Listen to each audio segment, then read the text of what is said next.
আন্তর্জাতিক অঙ্গনে চলমান উত্তেজনার মধ্যে নতুন করে কূটনৈতিক তৎপরতা চোখে পড়ছে। প্রশ্ন উঠছে, সংঘাত কমাতে কি আবারও আলোচনার পথে এগোচ্ছে সংশ্লিষ্ট দেশগুলো?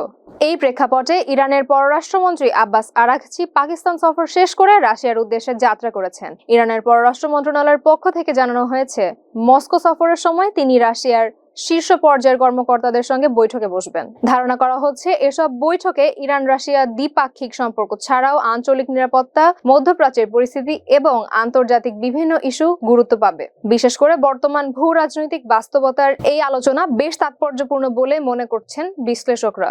এর আগে অল্প সময়ের ব্যবধানে পাকিস্তান সফর শেষ করেন আরাঘচি। কূটনৈতিক সূত্রগুলো বলছে, ওমান এবং পাকিস্তান এই দুই দেশ সাম্প্রতিক সময়ে তেহরান ও ওয়াশিংটনের মধ্যে মধ্যস্থতাকারীর ভূমিকা রাখার চেষ্টা করছে। ফলে এই সফরগুলো আলাদা করে নয়, বরং একটি ধারাবাহিক কূটনৈতিক উদ্যোগ হিসেবেই দেখা হচ্ছে। পর্যবেক্ষকদের মতে, সরাসরি যুক্তরাষ্ট্রের সঙ্গে উচ্চ পর্যায়ের বৈঠকের সম্ভাবনা কিছুটা অনিশ্চিত হয়ে পড়ায় ইরান বিকল্প যোগাযোগ ও আলোচনার পথ খোলা রাখার কৌশল নিয়েছে। এদিকে মার্কিন প্রেসিডেন্ট ডোনাল্ড ট্রাম্প ইসলামাবাদ সফরে পরিকল্পনা বাতিল করেছেন বলে জানা গেছে। তার পরিবর্তে টেলিফোনের মাধ্যমে আলোচনা চালিয়ে যাওয়াকে এই মুহূর্তে বেশি কার্যকর মনে করা হচ্ছে। বিশ্লেষকরা আরো বলছেন, রাশিয়া ইরানের একটি গুরুত্বপূর্ণ কৌশলগত অংশীদার হওয়ায় মস্কোর সঙ্গে ঘনিষ্ঠ যোগাযোগ বজায় রাখা তেহরানের জন্য অত্যন্ত গুরুত্বপূর্ণ। সেই বিবেচনায় এই সফরকে চলমান উত্তেজনা প্রশমনের একটি অংশ হিসেবে দেখা হচ্ছে।